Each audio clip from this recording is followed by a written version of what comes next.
Ассалаумағалейкум достар, жақында бір мынандай жағдай болды. Бір екі бала мінді машинеге, жас балалар 20 жастың шамасында, екеуі мінді да қабылданайын деп жатқан өзгерту, конституцияға өзгерту талқылап жатыр. Сол жерде қазақ тілін қатар деп қойыпты, ол дұрыс емес дейді. Біріншіден түсініп алыңыздар, тең деген сөз бен қатар деген сөздің мағынасы екі түрлі. Түсінбесеңіздер интернеттен қарасаңыздар түсініп аласыздар. Екіншіден, бұл жерде мен бір саясат бар деп ойлаймын, үлкен саясат деп ойлаймын.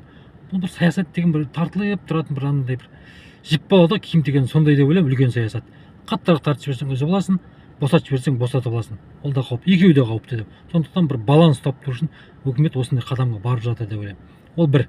Екіншіден, тағы да жағдай болды айтпақшы. Бір кішкентай бір 10 шақты бала болды, көрдім. Қазақша білмек түгілі қазақша түсінбейді. Түсінесіздер ме? Түсінбейді қазақша, сандар түсінбейді.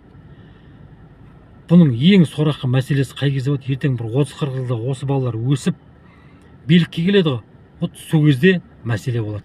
Сол кезде проблема, былай айтқанда. Проблема сол кезде болады. Сорақысы проблема сол кезде болады.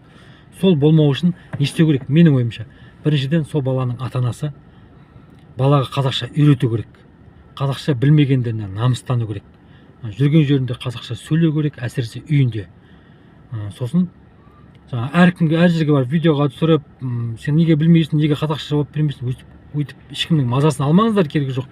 Өзіңіз қазақша сөйлеңіз. Сіздің қазақшаңызды түсінді ма, сізге орысша жауап берсін мейлі. Жарайды, түсіндің, жарайды, оған да рахмет. Түсінбейтін адам көрдім, көріп тұрсыздар ма? Қазақша түсінбейтін балалар бар қазір. Қазақша түсінбейтін. Мысалы, сіз Қытайға барсаңыз, Қытайға барып орысша сөйлесең, сіздің орысшаңызды ол жақтың қазақы түсінбейді. Ол айтады, сен қайдан келдің? Қазақсың ба сен өзі дейді, Қазақстаннан келдің ба дейді. Міне, намыстанатын жер осы жерде.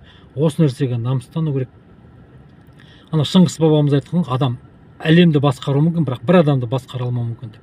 Сондықтан үйден жүрген ортамызда, үйде қазақша сөйлейік, солайынан ғана біз қазақ тілін сақтап қаламыз деп ойлаймын. Үйде қазақша сөйлемей, балаларды орыс мектепке барып орысша оқыттыңыз ба, онда құрдымға кетеміз. Сондықтан ағайындар, намысты болайық, жүрген жерімізде қазақша сөйлейік, ешкімнен күресудің керек жоқ. Өзіңіз қазақша болыңыз, жан-жағыңызды қазақша қылыңыз, болды. Сіздің ең мықты тигізген пайдаңыз осы болады деп ойлаймын, қоғамға, әлі жүрген жеріңізге. Сондықтан достар, осы нәрсені таратыңыздар, болмаса өздеріңіз түсіріңіздер, толықтырыңыздар. Сонда ғана біз қазақ тілін сақтап қаламыз.